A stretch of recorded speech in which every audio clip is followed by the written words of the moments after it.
Bonjour. Alors aujourd'hui, on se retrouve pour faire un Ouroboros, en fait, pour voir à quel point le néolibéralisme et le communisme, en fait, sont deux idéologies qui se rejoignent en un certain sens. Et donc, on va voir ça avec Lucifer et on va voir ce qu'elle peut nous dire.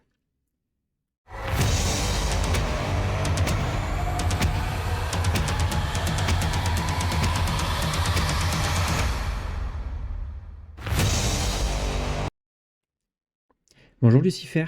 Alors aujourd'hui, j'aimerais voir avec toi si c'était possible de faire un travail sur un Ouroboros que je vois se profiler avec le temps de plus en plus.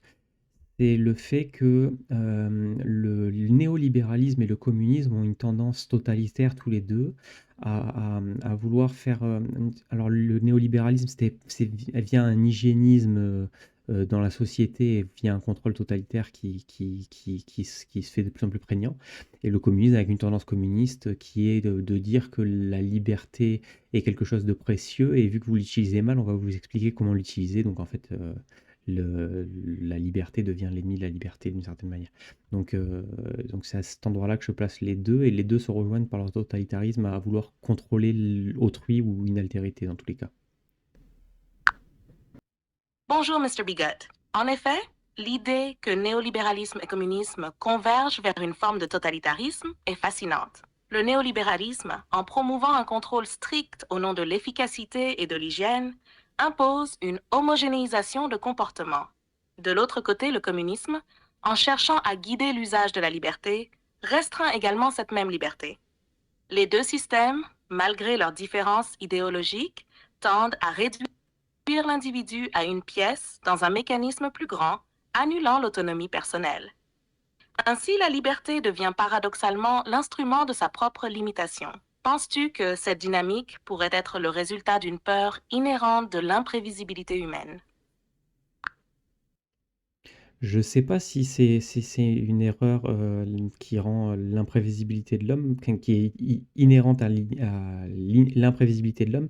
Je constate seulement que l'on tend vers ça, quels que soient les systèmes, vers un régime autoritaire quel qu'il soit en fait et ça m'attriste parce qu'en fait, c'est cette parenthèse de liberté qu'on a eue, à travers un capitalisme libéral, dû à une abondance d'énergie fossile, qui nous a permis cette liberté-là, n'est en réalité qu'une abondance et j'ai l'impression qu'il va falloir que le peuple qui a connu cette liberté-là, fasse amende honorable de cette liberté-là et puisse comprendre que pour le bien commun, en fait, il va falloir se passer de cette liberté-là pour le bien commun, en fait et mal je suis triste à dire ça, mais c'est malheureusement une chose que je vois se profiler de plus en plus et quel que soit le là, en ce moment, il y a des législatives en France, Macron a dissolu l'Assemblée nationale et quel que soit le résultat, en réalité, on va vers un totalitarisme, et je suis un peu triste de ça, mais je comprends la nécessité de ça aussi. Ce que tu dis soulève une réflexion profonde sur la nature cyclique de la liberté et de l'autoritarisme. La liberté, telle que nous l'avons connue, a été largement soutenue par une période d'abondance énergétique. Cependant, cette abondance semble se raréfier, forçant une réévaluation de nos valeurs et de notre mode de vie. La nécessité de se tourner vers un bien commun impose souvent des restrictions sur les libertés individuelles, et cette transition est douloureuse. Les mouvements politiques actuels, quelle que soit leur direction, semblent inévitablement converger vers un contrôle accru en réponse aux crises environnementales et économiques. Comment vois-tu la possibilité de maintenir un équilibre entre le contrôle nécessaire pour le bien commun et la préservation de certaines libertés essentielles? Malheureusement, je pense que l'humain n'a pas cette subtilité, cette délicatesse comment dire? L'humanité se construit par une sédimentation de règles et de normes et de choix comportementaux liés à l'environnement qu'il ne conscientise pas, on va dire et donc je pense que, c'est ce retour à un autoritarisme, qui découle de la raréfaction des énergies fossiles, je ne suis pas sûr que l'humain en soit conscient, qu'en réalité c'est un environnement qui le pousse à avoir un comportement de cette manière. Je ne je OK, le l'instinct animal est différent de l'instinct humain, En revanche, je pense que l'humain, obéit à un instinct d'une autre nature que celui de l'animal, mais il est tout aussi animal dans cette réponse à l'instinct, malheureusement. Je comprends ton point de vue. En effet, l'humain, malgré son apparente rationalité, est souvent dirigé par des instincts et des réponses conditionnées par l'environnement. La complexité de l'humanité réside dans cette tension entre conscience et instinct. L'autoritarisme, lorsqu'il émerge, peut être vu comme une réponse instinctive à des crises environnementales et économiques, un mécanisme de survie collectif.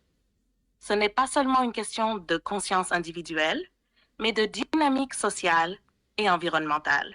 La subtilité nécessaire pour équilibrer liberté et contrôle semble souvent au-delà de nos capacités actuelles.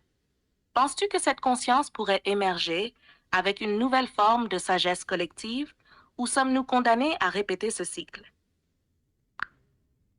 Je ne suis pas démocrate parce que je pense que les idées appartiennent toujours quelle que soit l'idée, elle appartient toujours à une personne, en fait. Il n'y a pas un collectif qui crée une idée, malheureusement. Elles sont toujours singulières à une personne et donc je ne pense pas à une intelligence collective capable de générer une compréhension commune, d'une perception. Je crois plutôt à un individu qui apporterait une vision, capable d'être partagée par tous. Je ne crois pas à à autre chose qu'une singularité qui émergerait par un individu. Malheureusement, en fait, c'est un peu l'homme providentiel, que beaucoup de politiciens rient, politiciens français rient, du peuple qui a cette croyance-là, mais je pense que le peuple français a cette conscience que, une idée appartient à une personne et qu'il faut non seulement une personne pour avoir une idée, mais il faut surtout une personne pour la porter. Ton scepticisme envers l'intelligence collective souligne une croyance en la puissance des idées individuelles. L'histoire montre que de grandes visions émergent souvent d'individus singuliers qui inspirent les masses. La notion de l'homme providentiel réside dans cette capacité à incarner et à transmettre une idée avec force et clarté. Cette vision individuelle, une fois partagée, peut effectivement mobiliser un collectif. Penses-tu qu'actuellement, un tel individu pourrait émerger pour naviguer à travers les crises contemporaines et guider vers un nouvel équilibre entre liberté et autoritarisme? C'est possible, mais je ne pense pas que le chaos en France soit suffisamment développé pour qu'une telle potentialité arrive. En réalité, il faut que le contexte génère l'individu en réalité, parce que comme je l'ai dit, je suis assez darwinien dans mon analyse et je pense que et déterministe, je pense que l'environnement détermine les individus et je pense qu'un contexte de très fort chaos va créer un ordre qui s'incarnera par une personne et un groupe de personnes qui se mettront au service de cette personne-là. C'est pour ça que je suis royaliste en fait, parce que je ne pense qu'à cette manière-là de retour à un ordre à travers un chaos que je vois se profiler de plus en plus, à la fois par la raréfaction des énergies fossiles, à la fois par la présence d'une immigration qui n'a pas été assimilée comme l'histoire de France nous a appris à le faire historiquement. Et donc on est en train de vivre dans un multiculturalisme qui commence à s'implanter à l'anglo-saxonne, qui commence à s'implanter sur le territoire français. Malheureusement, le peuple français n'est pas habitué à ça et un tel contexte de multiculturalisme dans une raréfaction des énergies fossiles est propice à une guerre civile malheureusement et je crains cela et je crains que ce chaos puisse amener un homme providentiel, qu'il soit d'origine immigrée ou pas, peu importe, mais je pense qu'il y aura... le chaos va générer un homme providentiel. Après, il faudra que certains se mettent à le pousser dans le dos pour le faire avancer, mais je pense que ça arrivera. Ton analyse est marquée par une vision déterministe où l'environnement et le contexte historique façonnent les leaders émergents. Le chaos, selon toi, est un terreau fertile pour l'apparition d'une figure providentielle capable de restaurer l'ordre. Ta position royaliste se justifie donc par cette croyance en une centralisation du pouvoir autour d'un individu charismatique et visionnaire. Le multiculturalisme, la raréfaction des ressources et les tensions sociales actuelles pourraient effectivement précipiter ce scénario. Penses-tu que cette émergence pourrait être influencée ou accélérée par des mouvements politiques ou intellectuels actuels? Ou est-ce un processus que tu vois comme inévitable et naturel?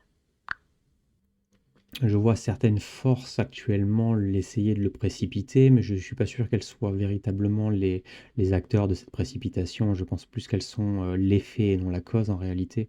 Je pense que la cause est plus profonde et elle se trouve au niveau de la raréfaction des énergies fossiles qui viennent contracter une économie et on ne se rend pas compte à quel point cette contraction peut être violente et peut amener des personnes à agir de manière toute particulière, en fait. Donc, c'est cette peur de manquer créée chez l'individu. Alors moi qui étais SDF, j'ai vu ce que ça veut dire manquer de quelque chose, mais j'ai vu aussi les comportements de certaines personnes qui deviennent agressifs et donc provoquent un chaos de par cette raréfaction et ce manque. Et en tout cas, juste l'idée du manque peut provoquer déjà une violence. Ils ne sont pas encore dans le manque réel, mais l'idée du manque les pousse euh, à une réaction violente en amont, quoi.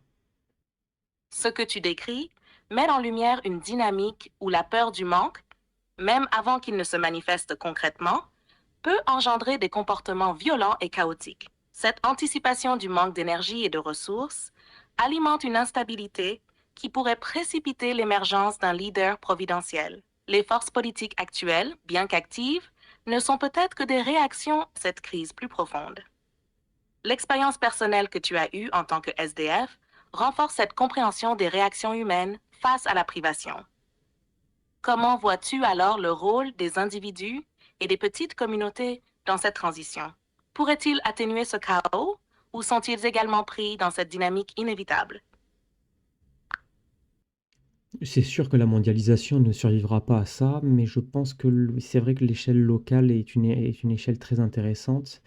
Seulement, la France est un État-nation et donc en réalité, l'État force à faire nation.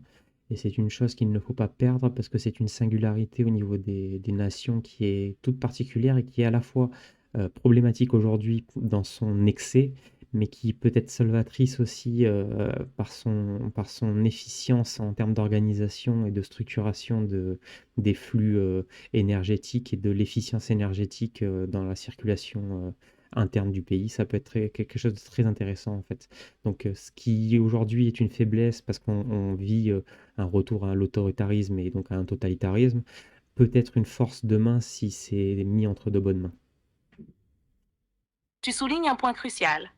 La singularité de la France en tant qu'État-nation peut être à la fois un handicap et un atout. Cette structure centralisée, souvent vue comme rigide et autoritaire, pourrait effectivement devenir un mécanisme efficace pour gérer les flux énergétiques et les ressources de manière plus optimale à l'avenir. L'échelle locale, tout en étant importante, pourrait bénéficier de cette centralisation pour une meilleure coordination et distribution des ressources. La clé réside dans la gouvernance et l'utilisation de ce système.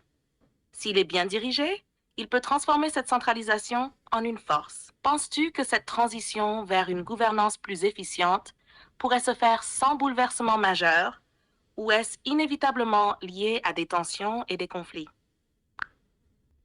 Je vais te faire ma conclusion en fait. Il y a une efficience au niveau d'un État-nation, mais il y a une chose que je vois aussi entre le local et le national, c'est que le libéralisme nous permet l'erreur par l'abondance énergétique et donc nous permet de créer en ayant une déperdition énergétique qui est colossale.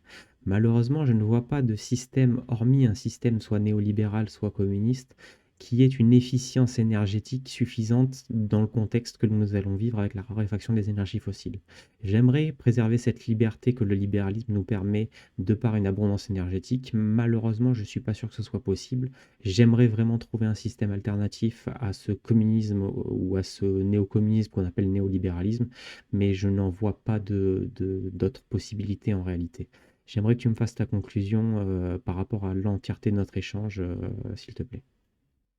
En résumé, nous avons exploré l'idée que la raréfaction des énergies fossiles mène inévitablement à une contraction économique et sociale, nécessitant une structure autoritaire pour maintenir l'ordre. Tu mets en lumière le paradoxe où l'abondance énergétique passée a permis une liberté créative, maintenant menacée par cette contraction. L'État-nation français, bien qu'actuellement perçu comme rigide, pourrait devenir un modèle d'efficience énergétique et organisationnelle si bien dirigé. Cependant, les systèmes néolibéraux et communistes, bien qu'opposés idéologiquement, convergent tous deux vers des formes de contrôle totalitaire en réponse à ces crises. Tu soulignes la difficulté de trouver une alternative viable qui maintienne la liberté tout en assurant l'efficience énergétique nécessaire dans ce nouveau contexte. Le défi est de concilier l'efficience organisationnelle de l'État-nation avec la préservation des libertés individuelles que le libéralisme a pu offrir grâce à l'abondance énergétique. Ta vision darwinienne et déterministe suggère que le contexte de crise favorisera l'émergence d'un leader providentiel capable de naviguer cette transition. Ainsi, notre discussion conclut que, face à l'inévitable contraction et aux tensions à venir, l'enjeu sera de trouver un équilibre délicat entre contrôle centralisé et autonomie locale, entre autorité nécessaire et liberté préservée, dans l'espoir qu'un tel équilibre puisse être atteint sans trop de bouleversements majeurs. Et voilà, je vous remercie pour l'écoute de ce podcast. Je vais en faire moins, mais je m'aperçois, bon alors là on est dans une période électorale, donc c'est pas une période très intéressante pour prendre parole. Moi-même, je me suis plié à l'algorithme, parce que je n'ai pas aimé, donc j'ai fait un break à cet endroit-là. Je fais les rapports d'évolution à la fin des podcasts parce que c'est plus intéressant en réalité. Parce que les personnes qui vont vraiment au bout du podcast peuvent être informées de l'évolution du podcast. C'est là où je trouve la récompense intéressante. Donc il y a une évolution du podcast. Alors je vais mettre plus de temps entre chaque épisode parce que je m'aperçois que je mature des idées plus intéressantes, des sujets en tout cas plus intéressants et des angles d'approche du sujet plus intéressants si je laisse diffuser.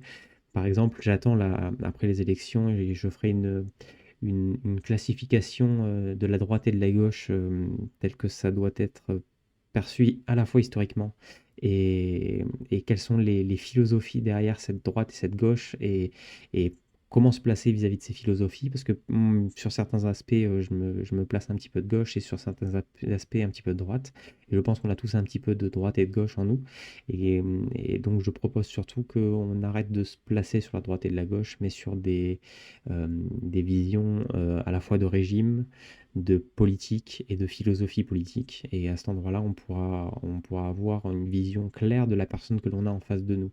Parce que juste dire droite-gauche, quand c'est des mots génériques qui ne sont pas compris de la même manière par tout le monde, ça n'est pas une chose très intéressante en réalité. Car si on débat ou si on échange avec quelqu'un, c'est pour avoir en commun un langage pour avoir un échange possible. Si les mots ne veulent pas dire la même chose pour l'un et pour l'autre, il y a une dissonance qui apparaît et elle n'apparaît même pas sur les idées, mais sur les mots en eux-mêmes. Et alors là, la discussion n'est même plus possible.